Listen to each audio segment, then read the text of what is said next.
Assalomu alaykum hammaga. Yaxshimisizlar?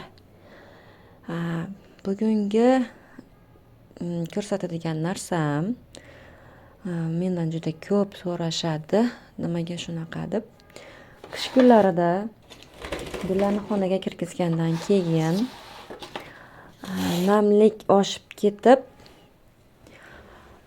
suv ko'p quyish natijasida namlik oshib ketadi-da, gullarni tuprog'ida, atrofida qora pashshalar uchishni boshlashadi. Уже manikida ham bor. Bir ikkita ko'rib qoldim. Shuning uchun bugun sizlarga ko'rsatay dedim. Birinchi o'rinda qora pashsha ko'paysa, namlikni kamaytirish kerak. Ko'p suv quyishni, sprey qilishni sal kamaytirib turish kerak. Ikkinchidan, tuproqni yuza qismini har safar sug'organdan keyin bir kun o'tib suv ozgina nami qochgandan keyin shunaqa ozgina rexlit qilib turish kerak, qo'zg'atib. Bu gulni tomirini havo aylanishini, nafas olishini yaxshilaydi. Va o'sha qora pashshalar gulni mana shu tuproqni yuza qismiga 2 santimetrcha bo'lgan yerga urug' qo'yishadi. O'sha urug'larni qo'yish noqulaylik tug'dirishi uchun judayam yaxshi natija beradi. Agar judayam ko'payib ketgan bo'lsa, gullaringizda qora pashsha, iloji boricha gulning yuzidagi 2 santimetrcha bo'lgan tuproqni olib tashlab, yangi, toza, ishonchli tuproqdan solib qo'ysangizlar, gulning yuzasiga qo'yilgan urug'lar ketadi, o'ladi. Agar shunda ham foyda qilmasa, hozir yonimda yo'q ekan. Birinchi qiladigan ishimiz masalan tuproqni tozalash bo'lsa, ikkinchisi chivin ushlab qoladigan yopishqoq kitobga o'xshagan, lentaga o'xshagan narsalar bor. Chivin yopishgich. O'shanaqa narsalar har doim gullarimizni orasida, bu yerlarida qo'yib qo'yish kerak. Chunki o'sha uchgan qora pashsha kiliga borib yopishadi, o'lib qoladi, tuxum qo'yishga ulgurmaydi. Va yana bitta foydali tomoni, oq pashsha paydo bo'lgan paytda ham oq pashsha u yoqdan bu yoqqa uchadi. Uchgan paytda o'sha oq pashshalarni ushlab qoladi. Keyingi qiladigan ishimiz, birinchi namlik kamaytirgan bo'lsak, ikkinchi tuproqning yuzini tozalab, rexlit qilib olganmiz. Uchinchisi chivin yopishadigan kilaylarni qo'yib olganmiz. Yana bitta qiladigan ishimiz gugurt cho'pi. Oddiy o'zlarimiz ishlatadigan gugurt.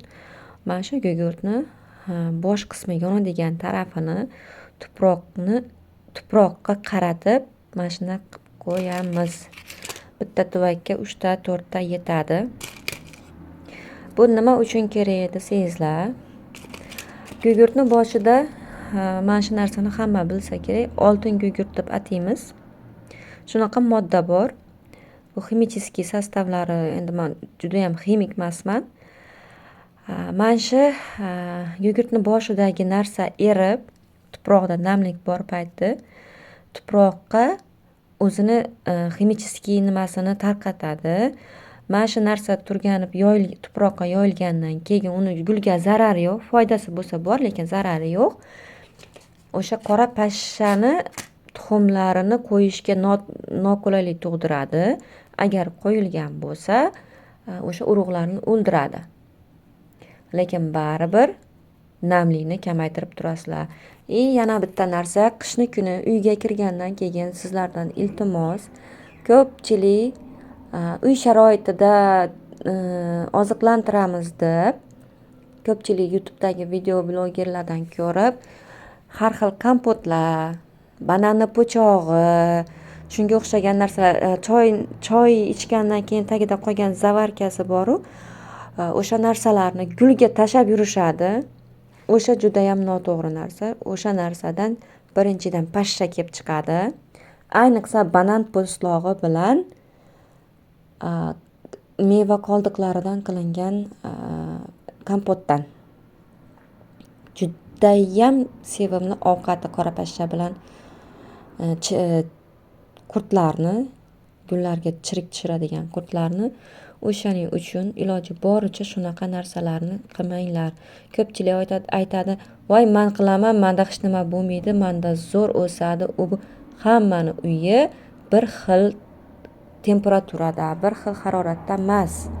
Kimnidir uyi salqin, kimnidir uyi issiq, dimiq, kimnikidir bo'lsa shamol aylanib turadigan toza havo bo'ladi. O'shaning uchun hammada bir xil bo'lmaydi. Shuning uchun iltimos sizlardan banan po'stlog'ini iloji boricha qishni kuni uyga kirgandan keyin bermanglar. Yana bitta nimasi, qurigan sarimsoq piyozni maydalangani bozorda pripravachilar yonida sotiladi.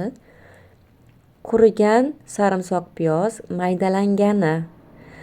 O'shani olasizlarda, yarim qoshiq, bir qoshiq choy qoshig'ida tuproqni yuza qismiga sepib, keyin mana shu tuproqni sepib bo'lgandan keyin aralashtirib qo'yasiz. Bu bizga nima beradi?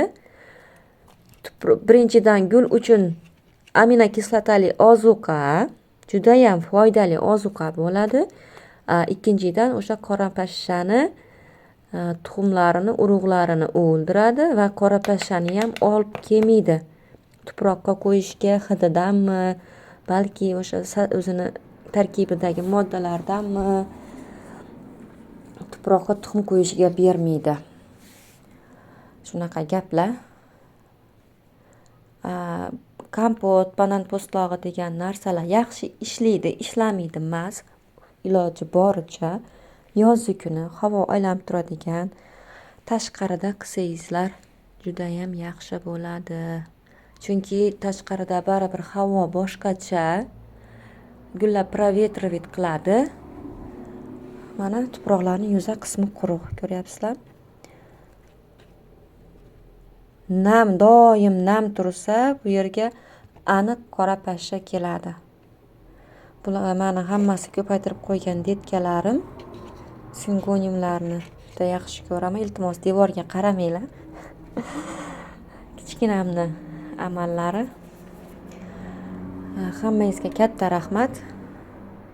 Bironta savollaringiz bo'lsa, kommentariyada yozib qoldirishlaringiz mumkin, bemalol javob beraman.